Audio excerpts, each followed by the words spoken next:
বন্ধুরা, chemistry with DV sir YouTube চ্যানেলে তোমাদের সবাইকে স্বাগত। আজকে আমাদের আলোচনার বিষয় রাইমার-টিম্যান রিঅ্যাকশন এবং হভেন-হজ রিঅ্যাকশন। এই দুটো নেম রিঅ্যাকশন কিন্তু খুবই ইম্পর্টেন্ট। প্রথম যে রিঅ্যাকশনটি নিয়ে আমরা আলোচনা করব রাইমার-টিম্যান বিক্রিয়া, এটা কিন্তু হায়ার সেকেন্ডারি লেভেল থেকে শুরু করে নিট, জেইই, তারপরে তোমার নেট, গেট, এসএলএসটি প্রত্যেকটা কম্পিটিটিভ এক্সামের জন্য খুবই ইম্পর্টেন্ট। এবং পরে যেটা আমরা আলোচনা করব হবেন হজ রিঅ্যাকশন, সেইটা কিন্তু হবেন হজ রিঅ্যাকশনটা basically SLST, NET, GATE, SET এই সমস্ত পরীক্ষার জন্য খুব ইম্পর্টেন্ট। তাহলে শুরু করি আর কি। তাহলে প্রথমে আমাদের রিঅ্যাকশনটা হলো রাইমার টিম্যান রিঅ্যাকশন। তাহলে রাইমার টিম্যান রিঅ্যাকশনে কি হয়? রাইমার টিম্যান রিঅ্যাকশনে যেটা হয় আর কি, এখানে প্রথমে আমরা কি করি, ফেনলের সাথে বিক্রিয়া করাই ক্লোরোফর্মের বেসিক মিডিয়ামে। ক্ষার হিসেবে এখানে NaOH অথবা KOH দুটোই যে কোনো একটা দেওয়া যেতে পারে। তা আমি ঊর্ধ্ব রাখলাম ব্যাপারটা, OH মাইনাস করে দিলাম। সেটা NaOH হতে পারে, KOH হতে পারে। তাপ দিতে হয়। বেসিক্যালি উষ্ণতাটা 65 থেকে 75 মানে 65 থেকে 75 ডিগ্রি সেন্টিগ্রেড হয়। তারপরে হাইড্রোলিসিস করতে হয়, অর্থাৎ ফেনলের সাথে ক্ষারীয় মাধ্যমে ক্লোরোফর্মের বিক্রিয়া ফলোড বাই হাইড্রোলিসিস করলে আমরা স্যালিসালডিহাইড বলে একটা যৌগ পাই, যেটাকে আমরা চিনি অন্য একটা নামেও, সেটা হচ্ছে ortho hydroxy benzaldehyde. Ortho hydroxy benzaldehyde, ঠিক আছে? এইটা এটা হচ্ছে স্যালিসালডিহাইড। এখানে এটা কিন্তু বেসিক্যালি মেজর প্রোডাক্ট, এটা মেজর প্রোডাক্ট। আর একটা মাইনর প্রোডাক্ট উৎপন্ন হয় প্যারাহাইড্রক্সি বেঞ্জালডিহাইড। প্যারাহাইড্রক্সি বেঞ্জালডিহাইড সেটা major product, minor product parahydroxy benzaldehyde, ঠিক আছে? প্যারাহাইড্রক্সি বেঞ্জালডিহাইড এটা মাইনর প্রোডাক্ট, ঠিক আছে? তাহলে এই মেজর প্রোডাক্টটা নিয়ে আমরা কথাবার্তা বলবো। আমি NaOH হিসেবেই ধরে নিচ্ছি। তাহলে NaOH হিসেবে ধরে নিয়ে আমরা রিঅ্যাকশনের মেকানিজম টিজিম করার চেষ্টা করবো আর কি। তাহলে যেটা বলা হচ্ছে, প্রথমে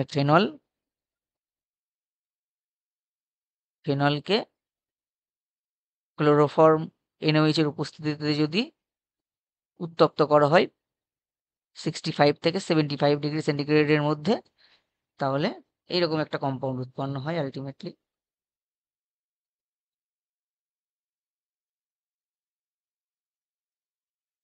বেসিক মিডিয়ামে সোডিয়াম সল্ট হিসেবে থাকে, OH হিসেবে থাকতে পারে না, তাই তাকে হাইড্রোলিসিস করতে হয়। হাইড্রোলিসিস করলে ওটা ওই স্যালিসালডিহাইড হয়ে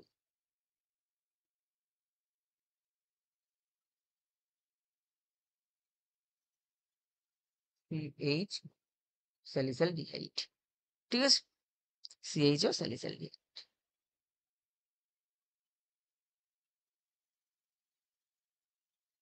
এর নাম স্যালিসালডিহাইড, স্যালিসালডিহাইড, ঠিক আছে?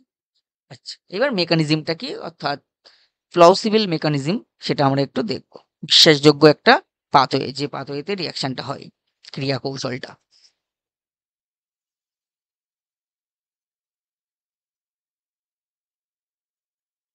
মেকানিজমটা হলো, মিডিয়ামে OH মাইনাস আছে, তাহলে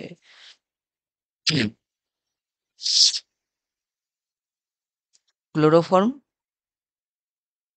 এই অ্যাসিডিক হাইড্রোজেনটাকে OH মাইনাস ফার্স্ট তুলবে।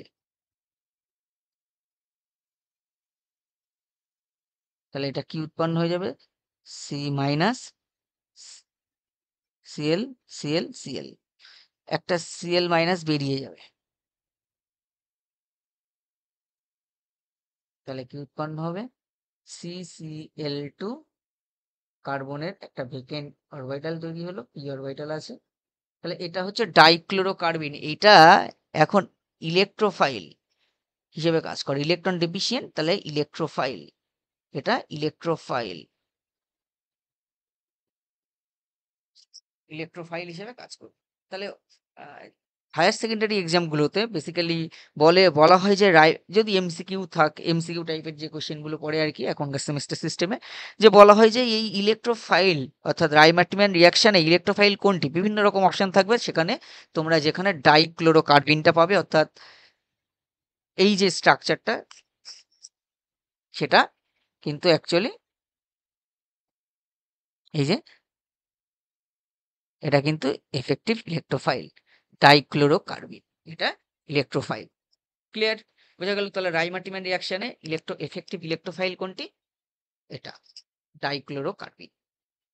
আচ্ছা, এরপরে আমরা যেহেতু বেসিক মিডিয়াম, তাহলে ফেনল আম্লিক, তাহলে ফেনলটা কি হিসেবে থাকবে? ফেনক্সাইড হিসেবে থাকবে। সোডিয়াম ফেনেট এনওইস যেহেতু বলছি, তাহলে ওইচ মাইনাস অ্যাসিডিক হাইড্রোজেনটাকে তুলে নেবে, তুলে নিলে ফেনক্সাইড আয়ন এবং তার সাথে Na প্লাসের ইন্টারাকশনে সোডিয়াম ফেনেট তৈরি হয়ে গেল। ক্লিয়ার? আচ্ছা, এবার এই ইলেকট্রোফাইলের সাথে সোডিয়াম ফেনেট বা ফেনক্সাইড আয়নের বিক্রিয়া হবে। সোডিয়াম ফেনেট বা ফেনক্সাইড আয়ন, আমি ফেনক্সাইড আয়ন হিসেবেই দেখাচ্ছি এখানে। এই ইলেকট্রোফাইলে অ্যাটাক করবে, এটা ইলেকট্রন রিচ পাই বন্ডটা দিয়ে অ্যাটাক করলো। তাহলে কি উৎপন্ন হচ্ছে? দেখো, অক্সিজেন মাইনাসটা ব্যাক করে এখানে ডাবল বন্ড ক্রিয়েট করেছিল, পাই বন্ডটা উঠে গিয়ে এখানে CCl2 জুড়ে ছিল, কার্বনের মাথায় মাইনাস হবে এটা। এবার এরপরে কি হবে?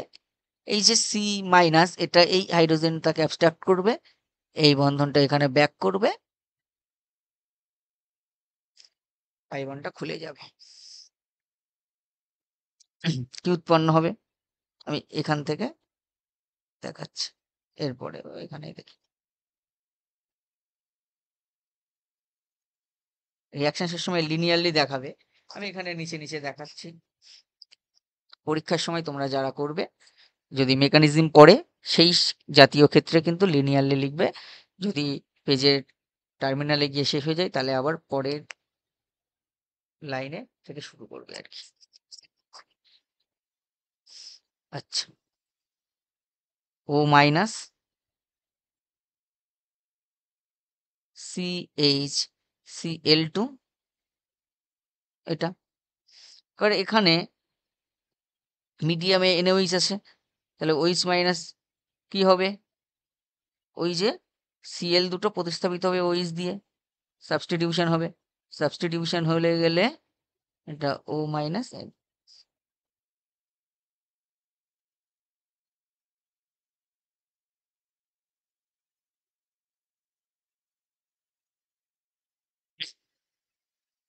তাহলে এইটা কি হবে? CH, একই কার্বনে দেখো দুটো OH, তাহলে একই কার্বনে দুটো OH আনস্টেবল, জল বের করে দেবে,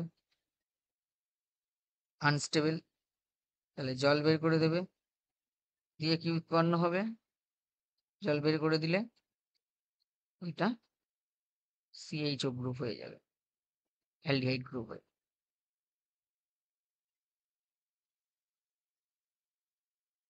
ও মাইনাস, এই যে লবণ হয়ে আছে, তাহলে এখান থেকে হাইড্রোলিসিস করে দাও, হাইড্রোলিসিস করে দিলে ওটা OH হয়ে যাবে, স্যালিসাইলডিহাইড উৎপন্ন হলো। তাহলে আমরা দেখতে পেলাম রাইমার্টিমেন রিয়াকশনটাকে ইউজ করে আমরা কিন্তু ফেনল থেকে স্যালিসাইলডিহাইড তৈরি করতে পারি খুব সহজে। তাহলে আমরা দেখে নিলাম যে রাইমার্টিমেন রিয়াকশনটাকে ইউজ করে কিন্তু আমরা খুব সহজেই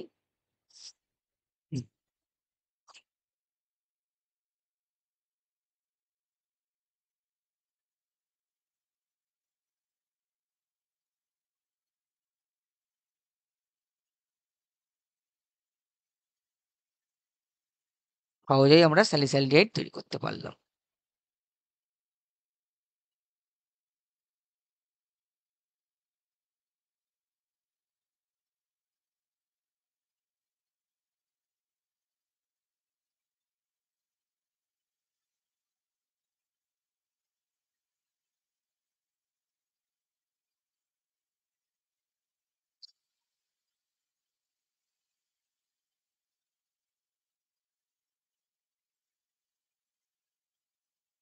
এরপরে আমরা দেখাবো যে রাইমার্টিমেন রিয়াকশনটা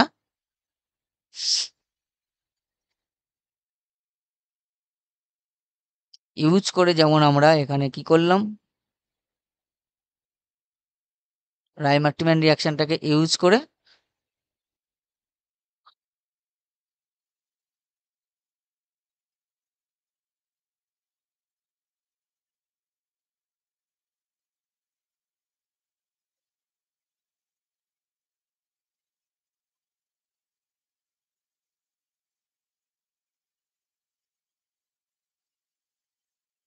স্যালিসাইলডিহাইডটা তৈরি করতে পারলাম। এটা আমরা কেওইচও দিতে পারতাম আর কি, এনে এটা কে প্লাসও হতে পারতো। তারপর এটাকে হাইড্রোলিসিস করলে ডাইলুট HCl দিয়ে আমরা এটা পেয়ে যেতাম। প্রসঙ্গত বলে রাখি, এখানে কিন্তু প্যারা হাইড্রক্সিবেঞ্জালডিহাইডও খুবই অল্প পরিমাণে উৎপন্ন হবে, কিন্তু ortho hydroxybenzaldehyde that is salicylic acid সেটাই মেজর, সেই জন্য এটাই উৎপন্ন। তাহলে আমরা স্যালিসাইলডিহাইডটা তৈরি করতে পারলাম, তাই তো? তাহলে স্যালিসাইলিক অ্যাসিড কি পারবো রাইমার্টিমেন রিয়াকশনটাকে ইউজ করে? দেখো, আমরা আরো একটা রিয়াকশন পড়েছি, যারা হায়ার সেকেন্ডারি পাস আউট বা হায়ার সেকেন্ডারিতে পড়ছো তারা সবাই জানো যে আরেকটা নেম রিয়াকশন কোলবে স্মিথ বিক্রিয়া। সেই কোলবে স্মিথ বিক্রিয়াটাকে কাজে লাগিয়ে আমরা ডাইরেক্ট ফেনল থেকে কিন্তু স্যালিসাইলিক অ্যাসিড তৈরি করতে পারি, ঠিক আছে? তাহলে কিন্তু আমরা রাইমার্টিম্যান রিয়াকশনটাকে কাজে লাগিয়ে কিন্তু স্যালিসাইলিক অ্যাসিড তৈরি করতে পারি। কি করে?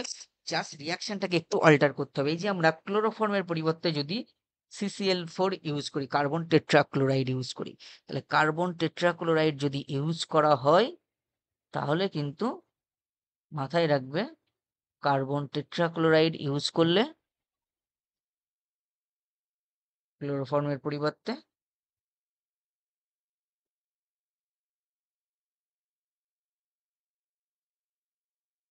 স্যালিসাইলিক অ্যাসিড উৎপন্ন হয়।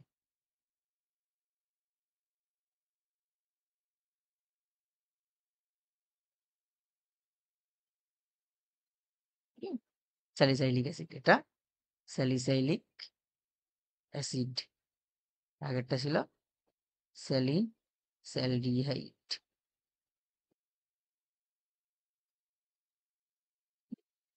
ক্লিয়ার?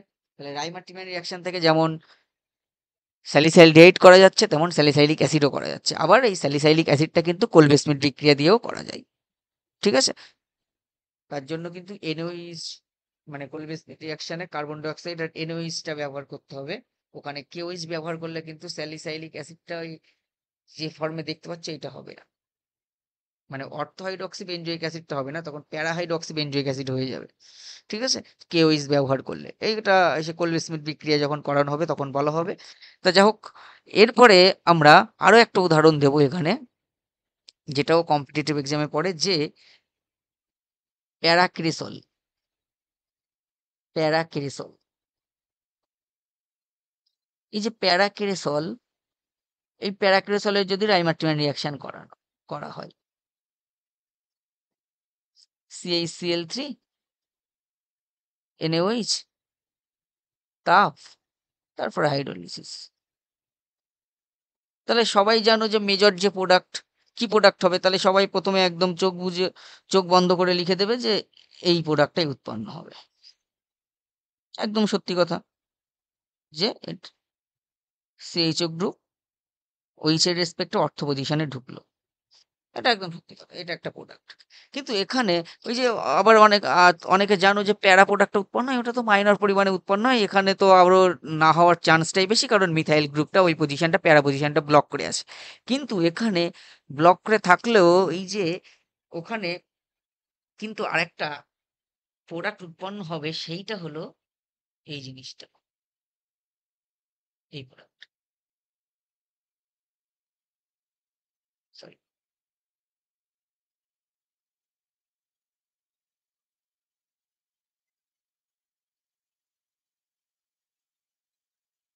বলে দিই আগে, তারপরে কি করে হচ্ছে সেটাও। এই প্রোডাক্টটা, এই একটা প্রোডাক্ট, একটা প্রোডাক্ট, এখানে কিন্তু অ্যাডিশনাল এই প্রোডাক্টটা উৎপন্ন হয়। ঠিক আছে, এই প্রোডাক্টটাও অ্যাডিশনালি উৎপন্ন হয়। তাহলে দেখা যাক আর কি কেন এরকম হচ্ছে। দেখো, অ্যাজ ইউজুয়াল আমরা এখানে যেটা হচ্ছে, এই যে প্রথম প্রোডাক্টটা, এই প্রথম প্রোডাক্টটা তো বুঝতে পারছো কি করে হচ্ছে।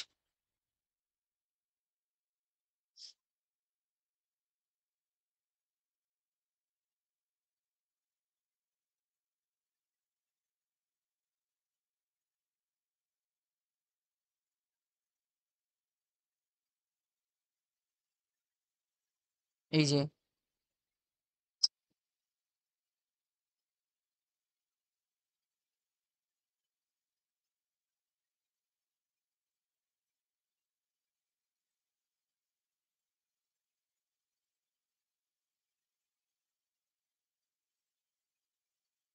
তারপরে সে একদম একই রকম ভাবে এটা জাস্ট একটা প্যারা পজিশনে জাস্ট একটা এমই আছে, কিছু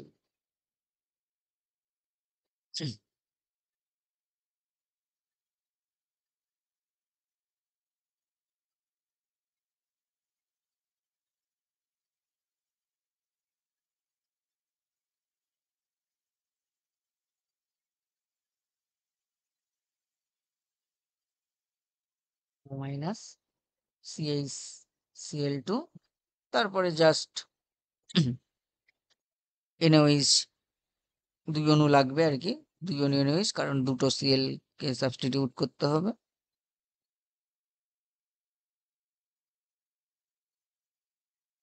ও minus N A plus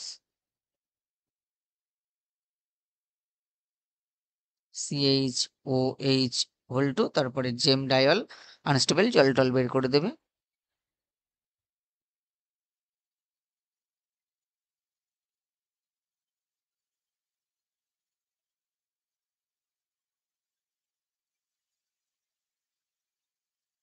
CH হয়ে গেল, আর এটাকে হাইড্রোলিসিস করলেই তো বুঝতে পারছো।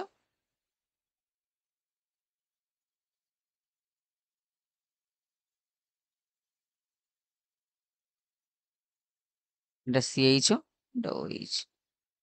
ঠিক আছে, এই প্রোডাক্টটা উৎপন্ন হলো, এটা একদম অ্যাজ ইউজুয়াল যেটা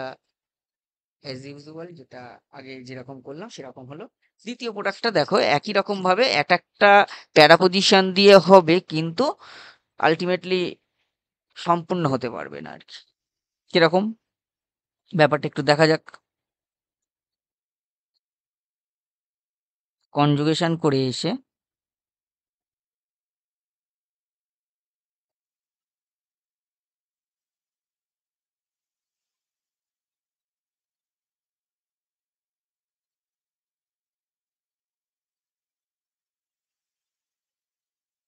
এই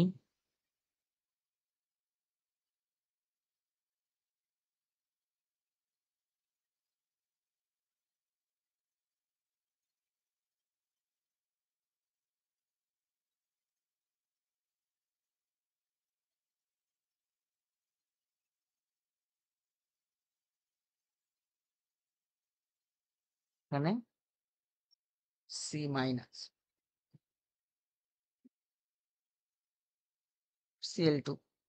তাহলে এইবার এইটা এইভাবে না থেকে, এবার যেহেতু হাইড্রোলিসিস করা হচ্ছে, তাহলে মিডিয়াম থেকে এইচ প্লাস নিয়ে নিয়ে ওইটা নিয়ে আলটিমেটলি এইভাবে থাকে। অ্যান্টি অ্যারোমেটিক ক্যারেক্টার এটা।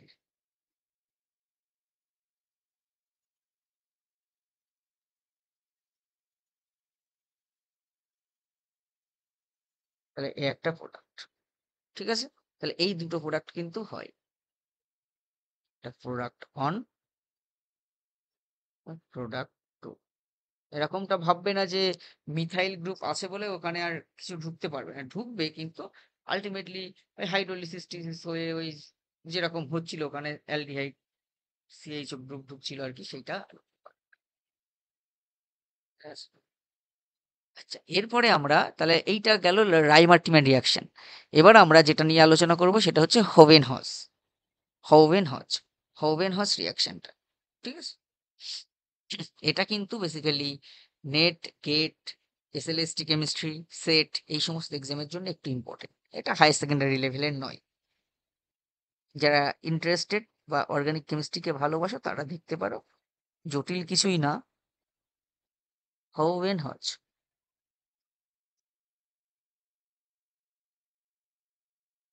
হোভেনহজ রিয়াকশন হোভেনহজ খুব ইম্পর্টেন্ট নেম রিয়াকশন অনার্স লেভেলের। অনার্স লেভেলের কিন্তু খুব ইম্পর্টেন্ট একটা নেম রিয়াকশন। ফেনল দিয়েও করা যেত, আমি ফেনল দিয়ে না করে আর একটু বড় কম্পাউন্ড দিচ্ছি।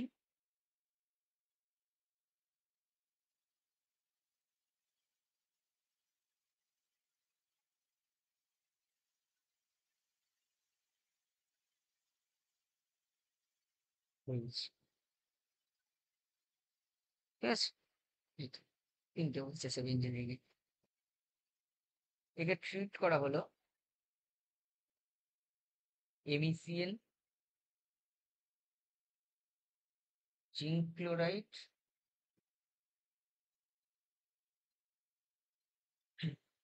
এইচসিএল দিয়ে, আর পরে হাইড্রোলিসিস করা হলো। হলে যেটা উৎপন্ন হবে, অ্যাকচুয়ালি আমি একটু বলে রাখি এখানে হোভেনহজ রিয়াকশন অ্যাকচুয়ালি অনেকে তোমরা ফ্রিডেল-ক্রাফট বিক্রিয়া পড়েছো, হায়ার সেকেন্ডারি লেভেলেরই একটা reaction.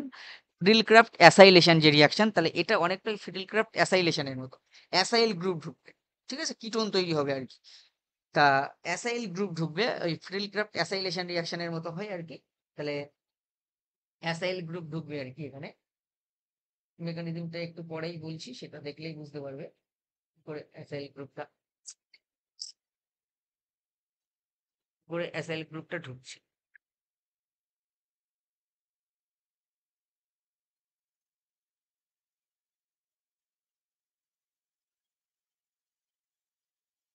COCH3 acyl group. Fiddle craft acylation যারা পড়েছে তারা জানো যে ফিডেল ক্রাফট রিয়াকশনে যে কোনো একটা বেঞ্জিন বলাই আছে, সেখানে ইলেকট্রন ডোনেটিং গ্রুপ আছে। সেই রকম জায়গায় বা বেঞ্জিনের সাথে যদি অ্যাসিড ক্লোরাইডের বিক্রিয়া করা হয় অনার্দ্র AlCl3 মাধ্যমে, তাহলে অ্যাসাইল গ্রুপ ঢুকে COCH3 গ্রুপটা ঢুকে অ্যাসাইলেশন হয়, যেটাকে বলা হয় fiddle craft acylation. Fiddle craft acylation হলো এক প্রকার ARAC রিয়াকশন। ঠিক আছে? তাই এখানেও সেই অ্যাসাইলেশন টাইপের হলো আরকি। তা বেসিক্যালি এখানে মেকানিজমটা কি? এখানে জিঙ্ক ক্লোরাইড বা HCl এটা ক্যাটালিস্ট হিসেবে কাজ করে। জিঙ্ক ক্লোরাইডটা লুইস অ্যাসিড, ঠিক আছে? ক্যাটা এখানে HCl টা ক্যাটালিস্টের ভূমিকাও পালন করছে। তাহলে আল্টিমেটলি প্রত্যেকের একটা ভূমিকা আছে এখানে। তাহলে আমরা একটু মেকানিজমটা দেখে নিই। প্লাউসিবল মেকানিজম। প্লাউসিবল মেকানিজমটা আমরা একটু দেখার চেষ্টা করি। মেকানিজমটা কি? ঠিক আছে? আচ্ছা, দেখো, এই যে MECN, carbon nitrogen triple bond, নাইট্রোজেনের মাথায় একটা লোন পেয়ার। মিডিয়ামে আছে HCl, ঠিক আছে, আর জিঙ্ক ক্লোরাইড আছে। তাহলে এই লোন পেয়ারটা দিয়ে এইচ সেলকে তুলি, লুইস অ্যাসিড, ইলেকট্রন এক পেয়ার অ্যাকসেপ্টার। তাহলে আলটিমেটলি আমরা এখান থেকে পাবো MEC triple bond N plus H, এইটা পাবো। এবার এটার সাথে ওই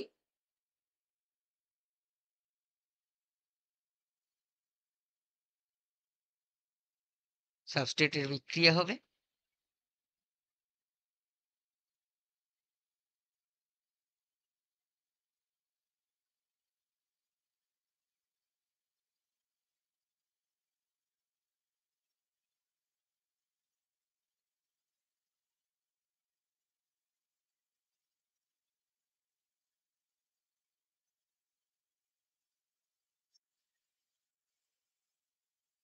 MEC C divide on N plus H, এই কম্পাউন্ডটা ইলেকট্রোফিলিক কার্বন সেন্টারে অ্যাটাকটা করবে পাই বন্ডটা দিয়ে।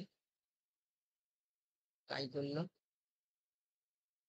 কার্বন নাইট্রোজেনের একটা পাই বন্ড উঠে গেল। আলটিমেটলি কি হবে, যেটা হবে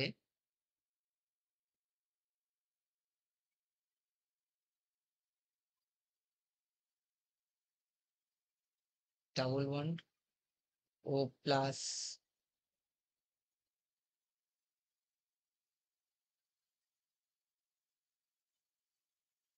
কার্বন, কার্বনের সাথে মিথাইল গ্রুপ আছে, যে কার্বনে সেই কার্বনে আবার double bond N H, hydrogen একটা, এখানে ওএইচ ছিল, এটা এইচ ছিল, তাই তো এরকম একটা ব্যাপার। তাহলে এরপরে কি হবে, হাইড্রোজেনটা এখানে ব্যাক করবে, এই বন্ডটা এখানে ব্যাক করবে, এটা হয়ে যাবে। তাহলে কি হবে,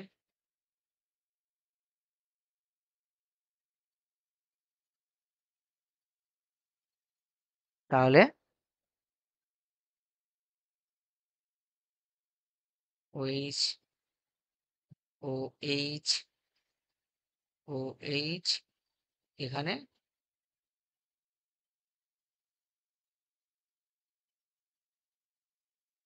কার্বন, কার্বনের সাথে methyl double bond N H. আচ্ছা, মিডিয়ামে জল আছে, হাইড্রোলিসিস করা হচ্ছে মানে এইচ প্লাস জল আছে,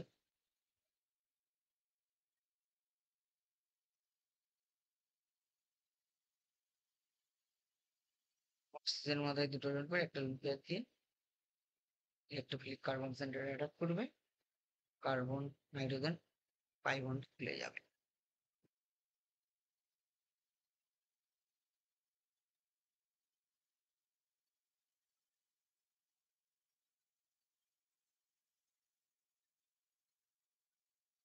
তাহলে কি হলো দেখতে পাচ্ছি, যে এইখানে কার্বন, কার্বনের সাথে মিথাইল, সেইখানে আবার জুড়লো ওইচ, আর এইটা NH2, তাই তো। তাহলে এইখানে হাইড্রোজেনটা ব্যাক করবে, NH2টা খুলে যাবে, অর্থাৎ অ্যামোনিয়া বেরিয়ে যাবে, অ্যামোনিয়া বেরিয়ে যাবে। অ্যামোনিয়া বেরিয়ে গেলে কি উৎপন্ন হবে,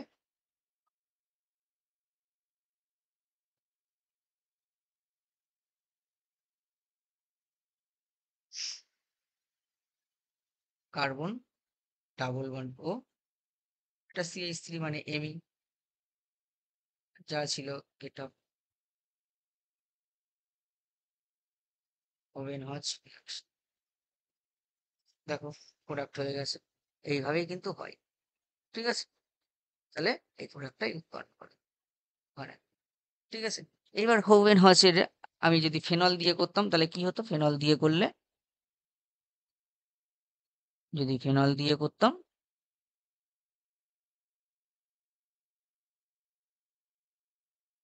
প্রথমে কি দিতে হচ্ছে, MECN, জিঙ্ক ক্লোরাইড, HCl, তারপরে 2 নম্বরে হাইড্রোলিসিস,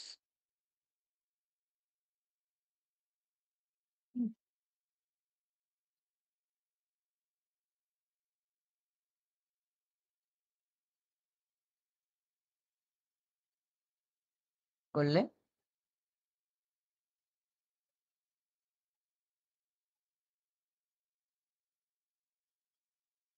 এটা তৈরি হবে অ্যাসাইলেশন, যেরকম হয় ক্রিল ক্রাফট অ্যাসাইলেশন সেরকম।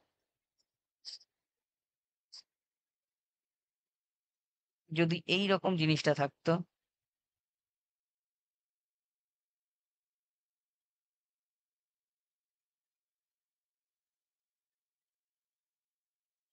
তাহলে কি হতো,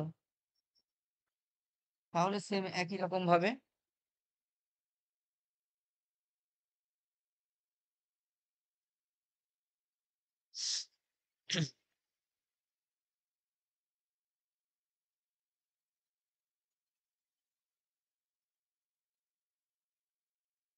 COCH3 OH OH দুজনের রেসপেক্টেই কিন্তু অর্থ পজিশনে, ঠিক আছে, COCH3 গ্রুপটা ঢুকলো।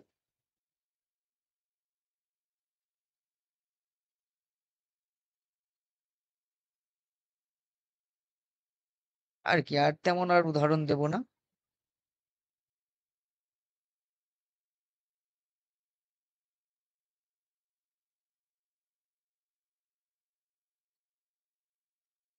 তাহলে আমরা দেখলাম যে এখানে লুইস অ্যাসিড হিসেবে কিন্তু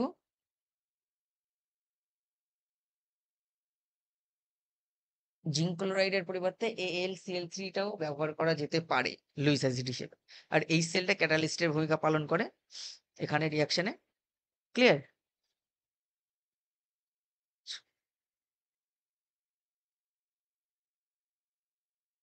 বা এখানে আর একটা প্রোডাক্ট উৎপন্ন হতে পারতো, আমি কোথায় দেখালাম, এইখানে রেসপেক্টে অর্থ না হয়ে এখানে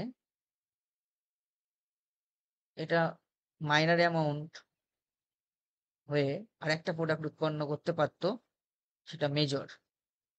সেটা কি? সেটা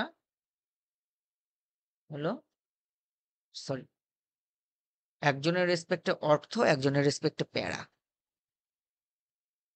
এই ওইসের রেসপেক্টে যদি COCH3টা অর্থ পজিশনে হয় তাহলে এর রেসপেক্টে প্যারা, তাহলে এটা মেজর।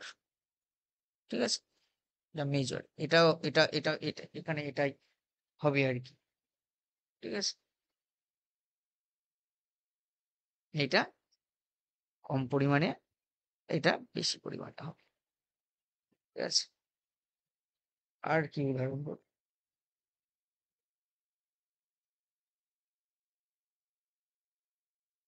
যদি বলতাম এইটা,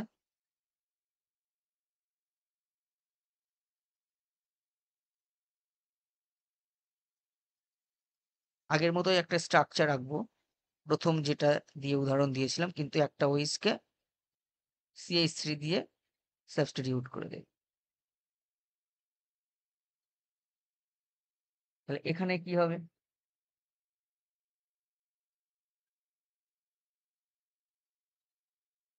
MeCN, জিঙ্ক ক্লোরাইড, HCl, তারপরে হাইড্রোলিসিস। এখানে কিন্তু এবার ব্যাপারটা, সিনারিওটা একটু উল্টে যাবে। এইগুলোকে বলা হয় অ্যাবনর্মাল হচ রিয়াকশন বা হবেনহাস রিয়াকশন, অ্যাবনর্মাল আর কি।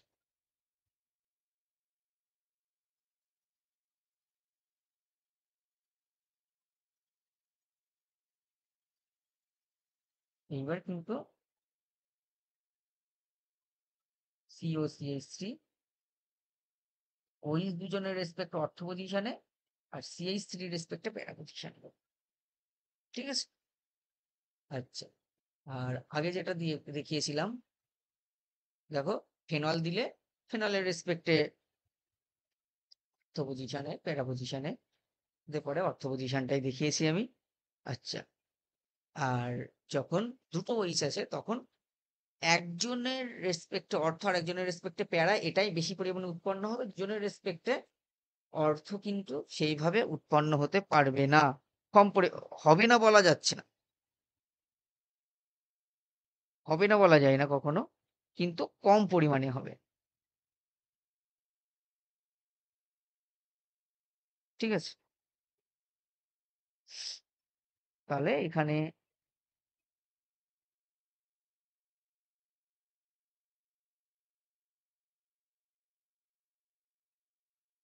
ক্লিয়ার?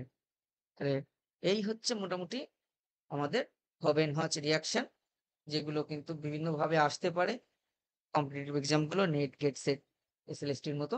আর রাইমার্টিমেন্টটা আরো বেশি ইম্পর্টেন্ট, মানে একটু লোয়ার লেভেলের দিকে, মানে আমরা যদি হায়ার সেকেন্ডারি বলি, নেট, JEE বলি বা SLST বলি, সেখানে কিন্তু রাইমার্টিমেন্ট থেকে কোশ্চেন আসার চান্সটা আরো বেশি। রাইমার্টিনটাও ভালো করে দেখে রাখবে, এফেক্টিভ ইলেকট্রোফাইল কোনটা, মেকানিজমটা কি, এটা একটু মাথায় রাখলে প্রোডাক্ট লিখতে সুবিধা হয় আর কি। ঠিক আছে, তাহলে আজকে এই পর্যন্ত, পরবর্তী লেকচারে দেখা হচ্ছে, ততক্ষণ ভালো থাকো, সুস্থ থাকো, আর চ্যানেলটিকে অবশ্যই মানে নতুন হয়ে থাকলে সাবস্ক্রাইব করবে, আর অবশ্যই লাইক কমেন্ট শেয়ার করবে। Thank you.